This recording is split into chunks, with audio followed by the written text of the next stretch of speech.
발사체, 인공위성, 달 탐사 등 최첨단 정보통신 기술의 집약체로 불리는 우주 개발 산업. 우리나라는 자동차, 전자, 반도체 등 국제적인 기술력을 갖췄지만 우주 개발의 역사는 20여 년으로 매우 짧은 편입니다. 1996년 국가 우주개발 계획을 처음 수립. 1996년 국내 최초 다목적 실용 위성인 아리랑 1호를 발사했습니다. 이는 러시아가 세계 최초의 인공위성 스푸트니크 1호를 우주로 보낸 지 40여 년이 지난 뒤였죠. 그리고 2013년 대한민국 최초 우주 발사체인 나로호가 화려한 비상에 성공했습니다. 이로써 우리나라는 위성, 발사체, 발사장을 모두 보유한 스페이스 클럽의 세계 11번째로 가입. 짧은 역사에도 우주 강국의 새 역사를 써내려가고 있죠.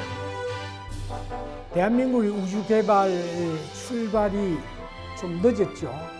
이번에 우주 발사체를 독자적으로 성공적으로 수행을 하게 되고 나면은 우리나라 우주 개발 산업이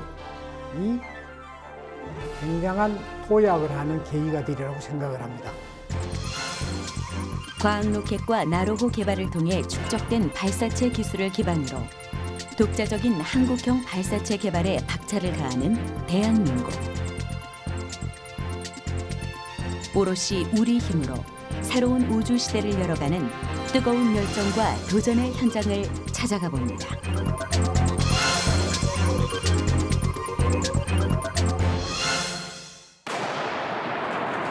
(2002년) 개발이 시작된 나로호는 국가 우주개발 계획에 따라 추진된 우주 발사체 개발 사업으로 흔히 로켓이라 불리는 우주 수송수단인 발사체를 독자 개발하기 위한 기술과 경험을 확보하는 것이 목표였습니다. 국제 협력 파트너로는 우주 발사체 선진국인 러시아가 선정, 나로호 1단은 러시아가, 상단은 한국항공우주연구원에서 각각 개발, 제작했는데요. 우주 발사체 기술이 걸음마 단계였던 당시 나로호는 한국형 발사체 독자 기술을 끌어올리는 데 핵심적인 역할을 했습니다. 발사정 구축은 물론 발사체 시스템 설계 및 조립 등 선진 기술을 빠르게 체득할 수 있었죠. 하지만 우주 강국으로 가는 길은 쉽지만은 않았습니다. 2009년 8월 나로 우주센터에서 시도된 나로호의 첫 발사.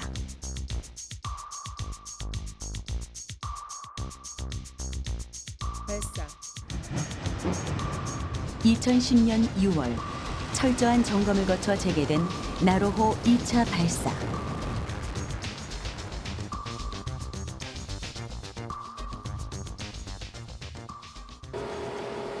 계속된 실패. 하지만 좌절은 없었습니다.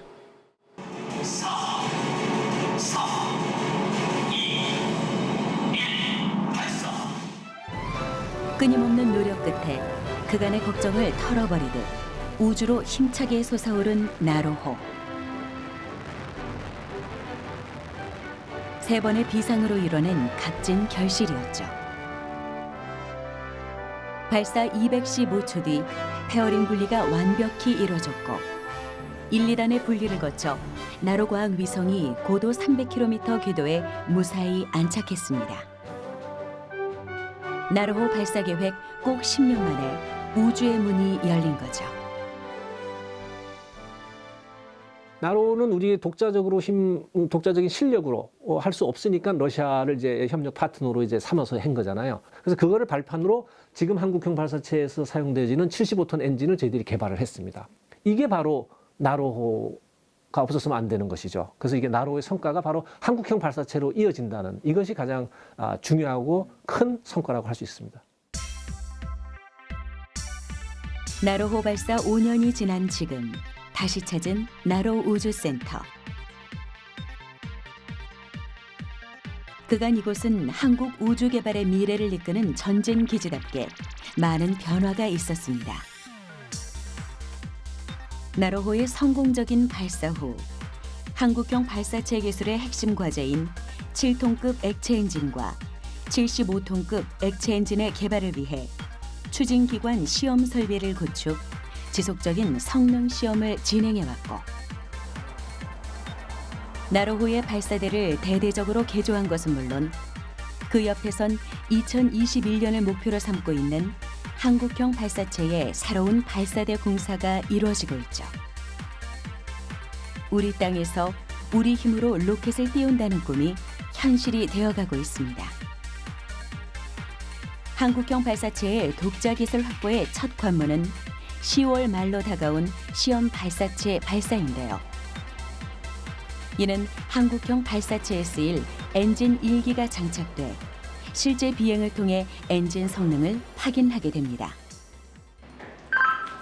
TVC 스탑. 그럼 시험 발사체 발사의 의미는 무엇일까요?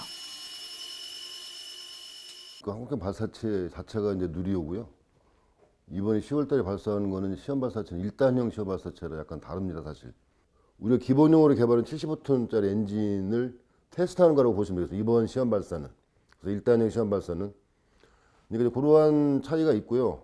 1단형 시험 발사 올 10월달에 잘 발사가 되면 3단형 그 액체 로켓 한국형 발사체 누리호에 대한 개발이 상당히 가까워졌다. 이렇게 말씀드릴 수가 있습니다. 이것의 목적은 우주 공간에 인공위성을 올리는 것이 아니고 실제 공중으로 날아가면서 저희가 계획된 대로 엔진의 연소가 이루어지고 그 궤도가 저희가 원하는 대로 이제 진입이 되고 그런 실제 발사 전에 발사 전 과정을 검증하기 위한 모델이 되겠습니다. 우리나라 한국형 발사체 개발 사업은 총 3단계로 진행됩니다. 1단계 사업에서 시험 설비 구축 및 7톤 엔진의 성능 확인을 완료했고 현재 시험 발사체 발사를 목표로 하는 2단계 사업을 진행하고 있는데요. 10월 말 시험 발사체 발사가 성공적으로 끝나면 순수 국내 기술로 개발된 한국형 발사체인 누리호를 발사하는 3단계에 돌입하게 됩니다. 우주로까지 확장된 새로운 세상을 연다는 의미의 누리호. 그 성공의 신호탄을 쏘아 올릴 첫걸음이 바로 시험 발사체인 셈이죠. 그럼 시험 발사체와 한국형 발사체인 누리호는 어떻게 다를까요? 한국형 발사체는 3단형 발사체로 1단은 75톤급 액체 엔진 4기를 적용해 300톤급으로 구성하고 2단에는 75톤급 액체 엔진 1기, 3단에는 7톤급 액체 엔진 1기가 사용됩니다. 시험 발사체의 경우 누리호의 절반이 조금 넘는 높이로 한국형 발사체의 2단에 해당하며 독자 개발한 75톤급 액체 엔진의 성능을 검증하는 것이 핵심이죠. 그렇기 때문에 단 분리가 없고 실제 위성을 발사하지 않습니다. 시험 발사가 성공한다면 2021년 최종적으로 1.5톤급 실용 위성을 지구상공 600에서 800km의 저궤도에 투입시키고 이를 기반으로 한 달 탐사 로켓 및 유인 탐사, 행성 탐사 로봇 개발이 가능하게 됩니다. 우주 주권국으로서 어마어마한 신성장 동력을 갖게 되는 거죠. 대한민국의 미래고 이것이 대한민국의 희망일 수 있습니다. 이 발사체는 발사되어지면 초속 8km 짐작이 되시는지 모르겠습니다만은 엄청난 속도에서 영하 183도, 또 극저온 액체 산소, 또 3,500도의 화염을 이겨내야 되는 그야말로 극한의 기술입니다. 또한 국가적인 이 자산인 발사체 기술은 선진국들이 이 기술 이전을 안 합니다. 왜냐하면 이게 국가의 여러 가지 이 안보 문제라든가 이런 복합적인 또 산업 문제라든가 중요한 부분이기 때문에 기술 이전을 받을 수 없기 때문에 우리가 스스로의 힘으로 많은 시행착오와 또 어려움이 있지만은 반드시 극복해야 될 기술입니다. 짙푸른 산과 시원한 바다로 둘러싸인 이곳은 고흥에 위치한 나로 우주센터. 한국항공우주연구원의 엔진 시험 평가팀은 3년 전부터 매주 대전에서 이곳으로 3시간을 꼬박 달려 출퇴근을 해왔습니다. 그리고 이들의 땀방울로 탄생한 지상연소 시험 설비동. 이곳에선 연구진이 개발한 한국형 발사체 엔진의 지상 연소 시험이 이루어지고 있습니다. 로켓 엔진은 한국형 발사체의 심장으로 불리는 핵심 기술이죠. 경부고속도로 이렇게 잘 이렇게 해놓고 하다 보면 이제 기관 산업이 발전하고 자동차 산업이 발전하듯이 우주 개발의 어떤 로드맵을 시작할 수 있는 중요한 의미가 있는 엔진이에요. 지상 연소 시험은 로켓에 사용되는 엔진을 고정시켜 그 작동 여부를 테스트하는 시험. 오늘은 75톤급 액체 로켓 엔진의 지상 연소 시험이 있는 날입니다. 현장엔 긴장감이 팽팽한데요. 엔진을 구성하는 1,200여 개의 부품과 시스템이 오차 없이 작동해야 연소가 이루어지기 때문에 연구진은 만반의 준비를 해야 합니다. 연소와 폭발은 종이 한 장 차이. 자칫 잘못하면 엔진 자체가 폭발하는 위험한 상황이 벌어질 수 있어 한시도 긴장의 끈을 놓을 수 없죠. 엔진 지상 시험 시작합니다. 5, 4, 3, 2, 1, 시작.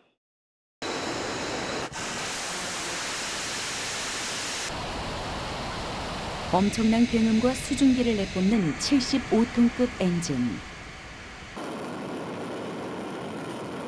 145초간 안정적으로 연소하며 엔진 시험이 완료됐습니다. 75톤 실제 시험 방송에 나오셨습니다. 고생하셨습니다.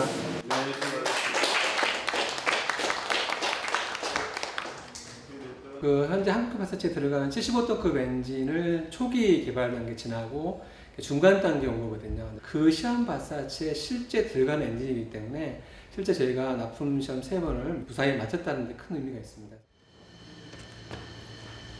임무 시간 이상의 연소 시험을 견디며 한국형 발사체 주력 엔진을 완성했다는 평가를 받는 엔진 시험 평가팀. 여기까지 오기 위해 개발진은 수많은 문제와 난관에 부딪혔습니다. 이 정도의 중대형 엔진을 독자 개발한 국가는 세계적으로도 10개국이 안 되죠. 선진국들이 관련 기술을 철저히 통제해왔기 때문에 우리나라 개발진은 무에서 유를 창조해야 했습니다. 러시아나 유럽 이런 데 많이 자문을 구했었는데 일반적인 내용만 가르쳐줬지 실제 제가 필요한 부분도 핵심적인 걸 가르치지 않았기 때문에 문헌을 찾고 그다음에 또 하나는 저희가 축소형 모델을 만들어서 실제로 그 작동을 하는지를 검증해보자 라는 그런 모델 시험까지 통해 가지고 제가 시험 설비, 대형 시험 설비를 설계하고 그다음에 제작해서 구축하게 되었습니다. 연구진을 괴롭힌 가장 큰 문제 중 하나는 2014년 발생한 연소 불안전 현상. 연소 과정에서 연소실 내부의 유동과 압력이 요동치며 정상적인 연료를 방해하는 이 현상은 액체 로켓의 가장 큰 문제점 중 하나죠. 연구진은 수십, 수백 번 엔진의 설계를 바꿔가며 꼬박 2년을 이 문제에 매달렸습니다. 그리고 수많은 낮과 밤, 고민의 순간들이 모여 선진국들도 풀기 힘들어한 액체 로켓의 연소 불안정 현상을 독자 기술로 해결해낼 수 있었죠. 초기 시험은 정말 터질까 봐 되게 성능이 안 나올까 뭐 애타게 했었는데 요즘은 이제 시험을 하게 되면 저희도 놀랄 정도로 뭐 145초, 220초 가니까 이렇게 가도 되나? 할 정도로 어떤 믿음이 가는 엔진이 돼가고 있는 거거든요. 물론 실제 발사에 사용될 수 있도록 사용할 수 있는지 없는지를 다양한 시험 조건에서 하는 인증 단계가 남아있긴 하지만 저희는 75톤의 그 개발이 거의 끝났다고 볼 수 있거든요. 그런 차원에서는 그 지난 세월이 주마등처럼 지나갑니다.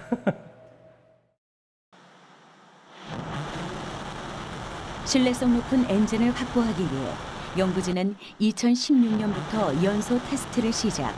현재까지 총 91회의 엔진 연소 시험을 진행했죠. 수많은 시험 끝에 처음엔 2초도 되지 않던 연소 시간을 최장 260초까지 끌어올릴 수 있었습니다. 이는 목표 추력을 훌쩍 넘는 수치. 그만큼 안정적으로 오래 하늘에 떠 있을 수 있다는 뜻입니다. 이렇게 완성된 엔진은 로켓에 탑재돼 최종 종합 연소 시험을 거치게 됩니다. 지상 연소 시험이 지상의 엔진만을 설치해 시험했다면 종합 연소 시험은 한국형 발사체 2단계에 해당하는 발사체를 만들어 실제 로켓을 발사하는 과정대로 지상에서 시험을 진행하게 되는데요. 여기에 사용되는 인증 모델은 10월에 발사될 시험 발사체의 비행 모델과 똑같은 일란성 쌍둥이라 볼 수 있습니다. 인증 모델을 테스트해 이상이 발견되면 수정해서 비행 모델에 반영, 발사 전까지 거듭 개선합니다.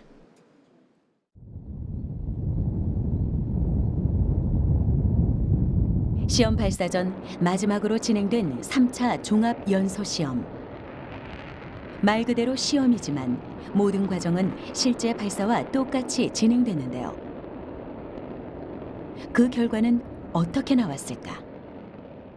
시험 결과 당초 계획보다 다소 길 154초 정도의 연소 시간을 이루었고 그다음 그 계획했던 추적 벡터라든지 온보드 기능 점검이 예상대로 잘 나온 것을 확인할 수 있었습니다. 종합연소시험 세 번째 연소시험을 성공적으로 마친 상황에서 앞으로는 저희가 10월로 계획되어 있는 그 시험 발사만 남은 상황입니다. 조립동에 실제 10월에 그 비행을 할 비행 모델이 지금 조립되어 있고 그 조립된 비행 모델에 대해서도 시험 발사 날 전까지 계속 기술적인 점검들을 수행하면 될 것입니다. 이제 지상에서 할 수 있는 시험은 모두 끝이 났습니다. 남은 과제는 75톤급 엔진이 실제로 날아갈 수 있는지 알아보는 일. 여기에는 우수한 성능의 엔진만큼 뛰어난 발사대 기술이 필요합니다.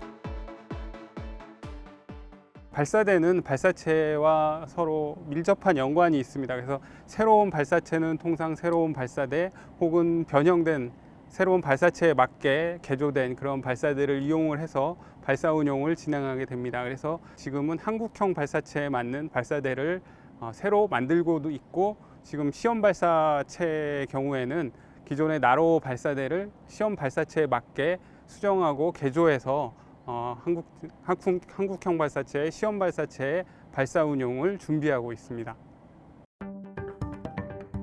발사대는 얼핏 보면 발사체를 지지해주는 역할만을 하는 것처럼 보이지만 그것은 극히 일부분에 불과합니다.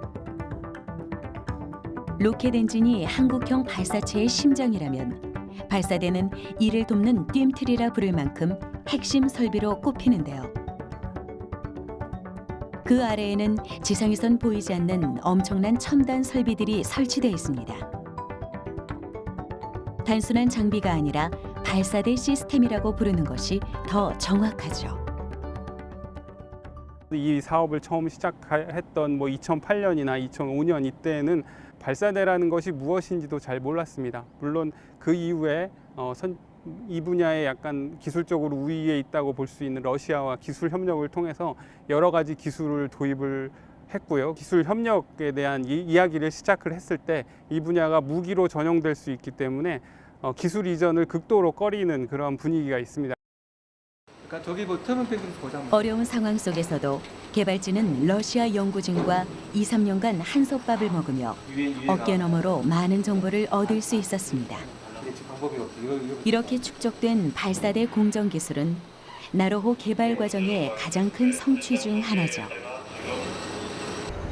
이 경험적 자산을 바탕으로 개발진은 한국형 발사체 발사대를 100% 국내 기술진의 힘으로 만들고 있습니다. 이는 나로호 발사대와는 큰 차이가 있는데요. 2단으로 구성된 나로호에 비해 한국형 발사체는 3단으로 그 크기가 훨씬 크고 엔진의 추진력도 향상됐기 때문에 더 강하고 정교한 발사대가 필요합니다.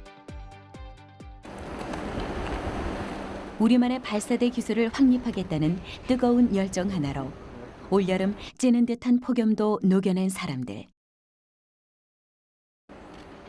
발사체가 무사히 날아가는 날까지 보이지 않는 곳에서 든든히 지지하는 이들의 노력은 계속될 겁니다. 2013년까지 세 차례 발사 운용을 통해서 여러 가지 러시아로부터 습득한 것들이 많습니다.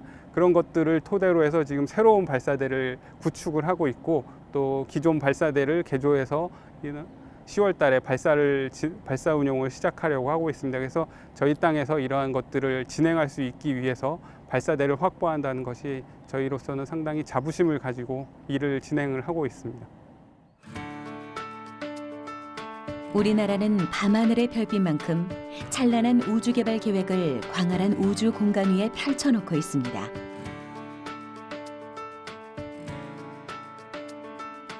한국형 발사체 누리호의 개발, 그리고 우주 도약의 차례를 기다리고 있는 각종 국산 위성들. 꿈이 현실이 되는 뉴 스페이스 시대. 우리나라는 화려한 비상을 이뤄낼 수 있을까요?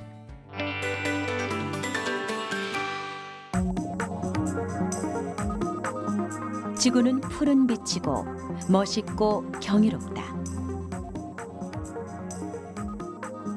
1961년 인류 최초의 우주인 유리 가가린이 우주 비행을 하며 남긴 유명한 말이죠.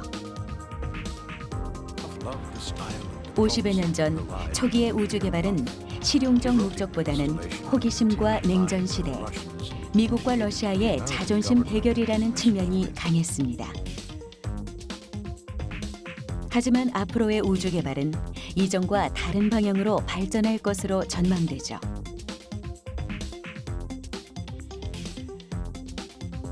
우주는 인류 삶을 안전하고 편리하게 할 미래의 활동 무대이자 무궁무진한 먹거리를 창출할 새로운 산업입니다.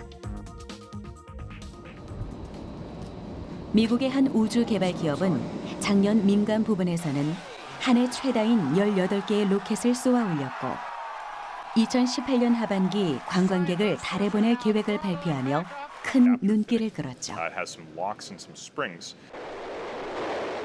러시아는 2030년까지 세계 최초로 우주의 주거가 가능한 화성 기지 건설을 실행하는 프로그램을 추진하고 있습니다. 중국 역시 2020년 창정 8호 발사를 시작으로 세계 최고의 우주 강국을 꿈꾸고 있죠. 세계 우주 산업 시장 규모는 2013년에서 2017년 사이 약 2배로 성장. 2020년에는 9천억 달러를 넘어설 것으로 예상하는데요. 세계 우주 산업은 지금 큰 전환기에 접어들었다 해도 과언이 아닙니다. 민간 기업과의 협력을 통해 우주 산업을 꾸준히 성장시키고 있는 우주 선진국들. 특히 미국은 나사와 함께 천여 개의 민간 기업이 다양한 우주 프로젝트에 참여하고 있죠. 우리 연구소하고 또 이제 뭐 우리 그 산업체하고 또 일도 또 어떻게 보면은 많이 또 이렇게 분리가 될 거라고 보이는 게 그 작은 위성은 벌써 이제 기업체로 그 주관이 넘어갔거든요. 뭔가 이제 국제 협력으로 같이 우주를 한다든가 또는 뭐 또 화성도 가고 달도 가고 뭐 또 지금 미국의 나사가 이제 제안한 그 딥스페이스 게이트웨이라고 달에 이렇게 우주 그 정거장을 만들어 가지고 거기서부터 출발하는 걸로 이렇게 한다. 뭐 그런 프로그램도 있기 때문에 뭐 저희들 아마 그런데 좀 참여를 해서 국제 공동으로 좀 이렇게 그 다른 선진국들하고 같이 길을 하다 보면 점진적으로 이렇게 저희들도 선진국형 연구기관으로 거듭나지 않을까라고 기대를 하고 있습니다. 민간 기업들이 역할을 분담해 우주 로켓을 공동 개발하는 방식은 이미 세계적인 추세입니다.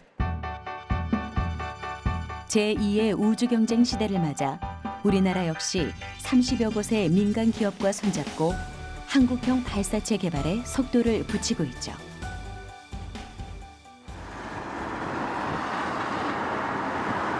항공기의 엔진 부품을 공급하는 한 방산업체. 이곳은 전문 기술을 살려 발사체 사업을 든든하게 지원하고 있습니다. 가스터빈 엔진 분야에서 축적한 기술력을 바탕으로 독자 발사체의 핵심인 7톤급, 75톤급 로켓 엔진의 조립을 담당하고 있죠. 예, 이곳은 한국형 발사체 엔진을 조립하고 있는 엔진 조립장이고 1, 2, 3단 엔진 이제 3가지 타입에 대한 엔진을 모두 조립을 진행하고 있습니다. 그리고 현재는 지금 75톤 1단 엔진 2대와 75톤 2단 엔진 1대 이렇게 총 3대가 진행되고 있습니다.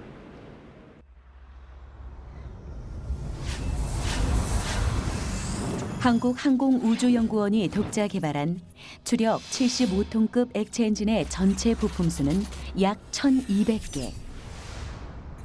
단거리 미사일에 사용되는 고체 로켓 부품의 2배가 넘는 숫자입니다. 이 주요 구성품을 8개의 주요 공정과 458개의 세부 공정을 통해 한치의 오차도 없이 조립해내야 비로소 하나의 완벽한 엔진이 탄생하게 되죠. 연구원과 엔지니어들은 처음 시도하는 우주 발사체용 엔진 조립을 위해 조립 방법을 A4 용지 만장 분량의 매뉴얼로 만들었습니다. 또 입체 엔진 조감도와 실제 엔진을 비교하며 조립이 제대로 됐는지 수시로 확인하죠. 일단은 저희가 처음 이 한국형 발사체를 할 때부터 뭔가 이게 애초에 처음 개발하는 엔진이었기 때문에 좀 시행착오가 많았습니다. 뭐 예를 들어서 당장 지금 조립하고 있는 엔진이 있으면 어제 시험한 결과를 가지고 그거를 당장 오늘 조립하고 있는 엔진에 적용해야 되는 그런 케이스들도 있었고요. 그래갖고 조립하던 거 다 풀어내고 부품을 새로 만들어서 조립을 다시 시작하는 그런 경우도 있었고. 발사체 엔진 기술은 워낙 민감한 사안이라 국가 간 기술 이전이 거의 없습니다.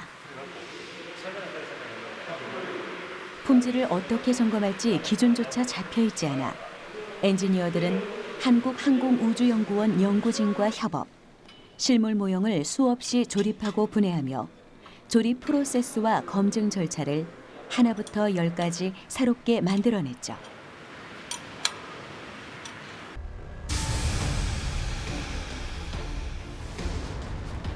그리고 개발 3년 만인 지난 2015년 순수 국내 기술로 연료와 영하 180도의 액체 산소가 반응해 추진력을 내는 액체 로켓 엔진 제작에 성공할 수 있었습니다.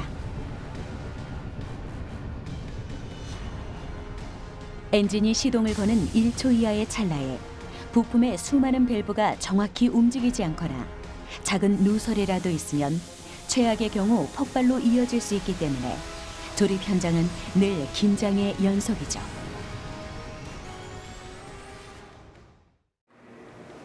섬세한 미생명인 엔진 조립은 기계의 도움 없이 오로지 수작업으로 이루어지기 때문에 하나의 엔진을 조립하는데 3달 이상의 시간이 소요되는데요. 조립을 완료한 75톤급 엔진은 그 높이만 3m에 육박하고 그 힘은 1톤 자동차 75대를 한 번에 쏘아 올릴 수 있을 정도죠.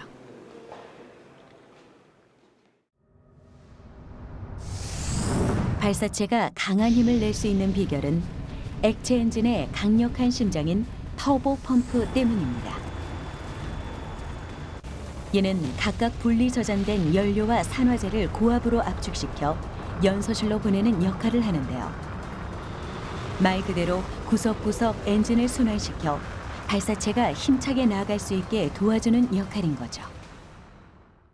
처음에 항공우주연구원에서 저희들 쪽에 이걸 개발할 수 있느냐고 의뢰를 했었어요.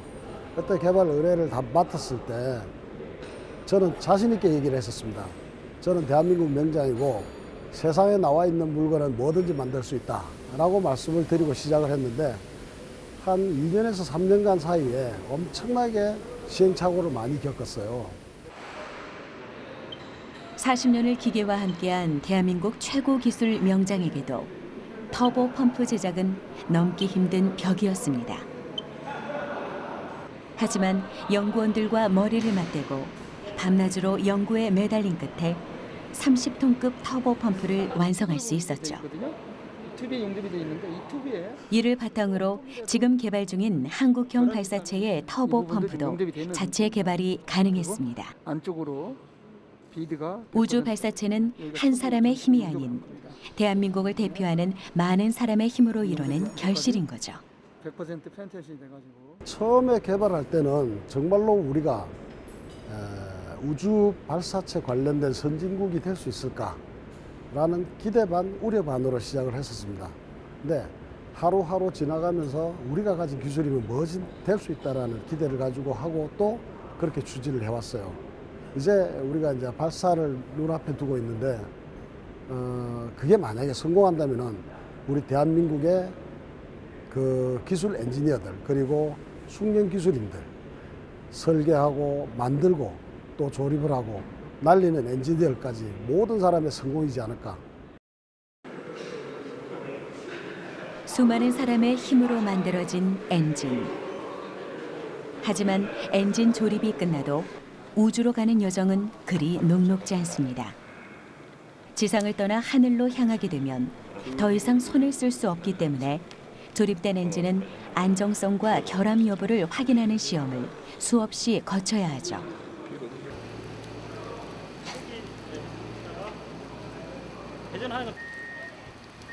비가 쏟아지던 지난 7월 한국항공우주연구원. 조립이 완료된 액체 엔진이 진동 환경 시험을 거치기 위해 대전으로 올라왔습니다. 이는 엔진이 우주로 올라가기 위해 반드시 통과해야 하는 관문이죠. 진동 환경 시험이라고 발사체가 발사할 때 2단, 3단 엔진은 그 탑재물처럼 매달려서 올라가거든요.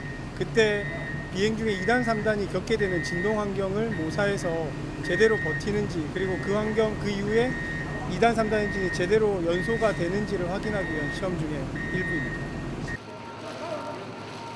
발사체가 하늘로 올라갈 때 엄청난 가속도와 외부로 뿜어내는 연료가스의 방대한 에너지는 발사체의 몸체를 사정없이 흔들어 놓습니다. 우리의 소중한 발사체가 무사히 우주로 올라가도록 하기 위해서는 진동, 음향, 충격 등의 험난한 시련을 엔진이 잘 견디는지 사전에 점검해 볼 필요가 있죠. 이번 진동 환경은 언론에 처음으로 공개되는 장면인데요. 엔진을 선에 매달아 띄워 임팩트 해머로 때려 진동을 시킨 다음 엔진의 고유 진동수와 특성을 확인하고 발사체 엔진이 비행 중 겪게 될 진동 환경에서 무리 없이 잘 버틸 수 있는가를 평가하는 시험이 이어졌습니다.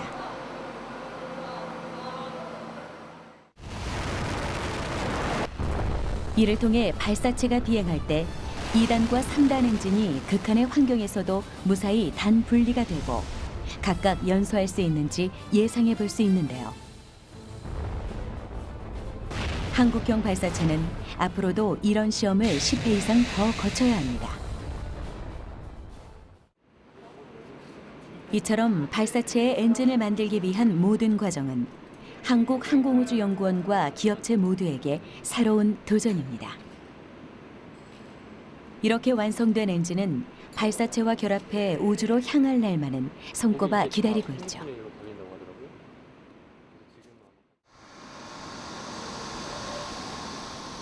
한국형 발사체 추진제 탱크 제작을 맡고 있는 또 다른 방위 산업체. 발사체의 가장 핵심 기술은 경량화입니다. 연비 좋은 로켓을 만드는 것은 무게와의 싸움인데요. 이곳에서는 두께가 수밀리미터로 얇으면서도 열과 압력의 변형이 거의 없는 고강도 탱크 제작에 성공했습니다. 추진제 탱크는 기본적으로 발사 및 비행 과정에서 발생하는 외부 하중과 내부 압력을 버티면서도 매우 가볍게 만들어져야 합니다. 중량은 발사체 성능과 직결이 되기 때문인데요. 즉, 그 중량이 줄어들게 되면 더 무거운 위성을 발사가 가능하게 됩니다. 로켓의 산화제와 연료를 담는 추진제 탱크는 최대 높이 10m로 우주 로켓 전체 크기의 80%를 차지합니다. 하지만 그 두께는 2.5에서 3mm에 불과한데요. 탱크의 무게가 무거울수록 발사체의 효율이 떨어지기 때문이죠. 이렇게 얇은 두께를 가진 추진제 탱크가 비행 중 압력과 하중을 견딜 수 있는 비밀은 추진제 탱크 내벽에 빽빽하게 자리 잡은 삼각형의 격자 구조 형태 때문입니다.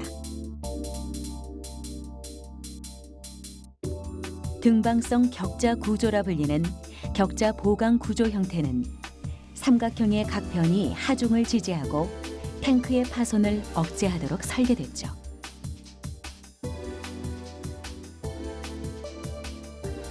추진제 탱크 경량화를 위한 또 다른 기술은 바로 스피닝. 추진제 탱크의 머리에 해당하는 돔을 최대한 얇게 일정한 곡률로 성형하는 작업입니다.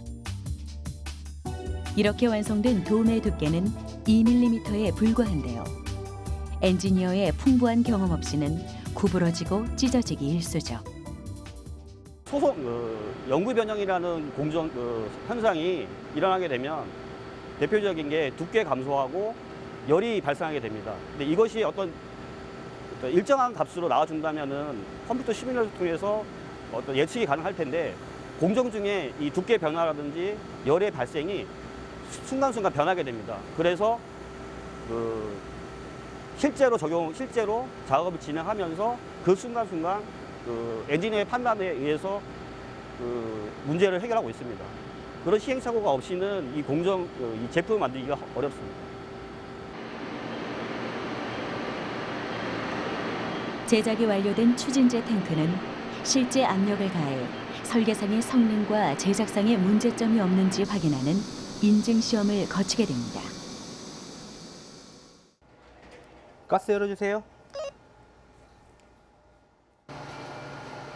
수백 개의 센서가 탱크에 장착되고 한국형 발사체 3단 연료 탱크의 내압 및 기밀 인증 시험이 시작됩니다. 이는 물과 헬륨을 이용해 연료 탱크가 압력을 잘 견딜 수 있는지 기체가 새진 않는지 알아보는 시험인데요. 네, 80% 들어갔습니다. 완벽한 탱크의 품질이 검증될 때까지 반복에 반복을 거듭해야 합니다. 아무래도 원동력이라고 하면 책임감과 자부심이라고 할 수가 있겠습니다. 발사체 개발은 여러 개의 톱니바퀴가 맞물려서 발사 성공이라는 공통의 목표를 향해서 돌아가고 있다고 할 수 있는데요. 현재 세계적으로 볼 때 자력 발사가 가능한 국가는 약 10개국에 불과합니다. 우리 힘으로 또 우리 기술로 만든 발사체를 쏘아 올린다는 그 자부심이 시행착오를 이겨낼 수 있도록 해준 큰 힘이 아닌가 생각을 합니다. 한국항공우주연구원과 산업체에서 공동 개발된 로켓의 주요 부품들은 고흥 나로우주센터로 모여 하나의 완전한 발사체로 완성됩니다. 10월 말 발사될 시험 발사체의 준비를 위해 연구원들은 막바지 준비가 한창인데요. 준비를 마친 시험 발사체 인증 모델은 조립동에서 1.5km 떨어진 발사대까지 약 1시간에 걸쳐 이동하게 되죠. 이렇게 시간이 걸리는 이유는 사람이 걷는 속도보다 더 느리고 조심스럽게 옮겨지기 때문입니다. 그리고 시작된 장장 5주간의 발사대 검증 시험과 본격적인 연동 체계 점검.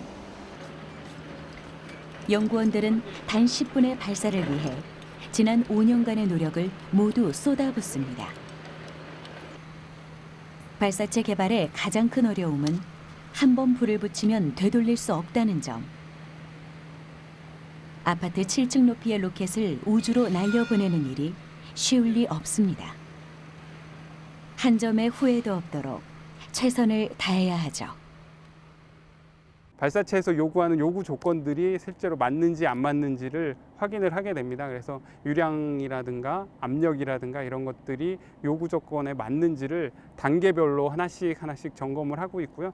그 점검하는 과정 자체가 마지막 그 10월 말에 있을 발사 운용 전체 그 과정과 거의 흡사한 과정들을 진행을 해야 합니다. 그래서 시험 발사 전 최종 점검이 있는 날. 시험 발사체와 발사대를 연계해 발사 당일과 똑같은 순서대로 연계 테스트를 진행했는데요. 다행히 무사히 끝난 최종 점검. 시험 발사를 앞둔 현장의 분위기는 어떨까요? 사실은 이 발사를 위해서 저희가 2년 가까이 준비를 해오고 있었고요. 그 과정에서 한 단계 겪어오면서 어려움도 있었고 새로운 기술적인 도전을 성취했다라는 성취감도 있고 그래서 이제 진짜 얼마 남지 않았기 때문에 한번 해보자라는 그런 마음가짐으로 서로 빠트린 것은 없는지 다시 한번 검토해보자 그런 식으로 차근차근 준비는 하고 있고요. 분위기는 되게 좋습니다. 네. 지금 현재 10월에 시험 발사체가 있지만 저희의 궁극적 목표는 한국형 발사체 성공입니다. 3단형 한국형 발사체를 만들어서 우리 이성을 우리 땅에서 우리 발사체로 쏘아 올려야 되는 그런 궁극적인 목표가 있기 때문에 앞으로도 시험 발사 끝나자마자 한국형 발사체 개발 때까지 계속 매진할 생각입니다. 누리호 성공의 신호탄을 쏘아 올릴 시험 발사체의 발사. 이제 그 카운트다운이 시작됐습니다. 지속적으로 성장하는 세계 우주 시장에서 처음부터 끝까지 우리 손으로 만든 발사체가 우뚝 설 날이 얼마 남지 않았죠. 75톤급 액체 엔진은 마지막 종합 연소 시험에서 154초 동안 타올랐고 이제 하늘을 향해 날아가기 위해 본격적인 시동을 걸고 있습니다. 인증 모델을 통해 확인을 거듭한 비행 모델은 수십, 수백 번의 시험을 거쳐 보다 완벽에 가까워지고 있죠. 우주를 향한 끝없는 열망, 그 오랜 꿈이 이제 결실을 앞두고 있습니다. 그 과정에서 중요한 것은 실패하지 않는 것이 아닌 똑같은 실패를 반복하지 않는 것. 성공과 실패를 떠나 지난 5년의 경험으로 우리는 많은 것을 얻었습니다. 이제 그 꿈은 언제든지 우주로 올라갈 준비가 되어 있죠. 이게 되어져야 앞으로 위성을 같이 연결해서 다양한 위성이 우리 땅에서 또 우리 힘으로 발사를 하게 되는 아주 중요한 첫 단계가 되겠습니다. 그래서 만에 하나 실패하더라도 개발진이 포기하지 않고 이걸 기반으로 해서 더 강한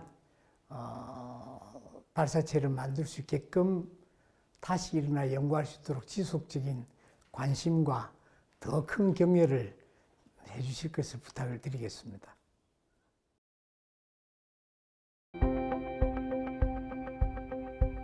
우주 개발은 우리에게 엄청난 혜택을 가져올 겁니다.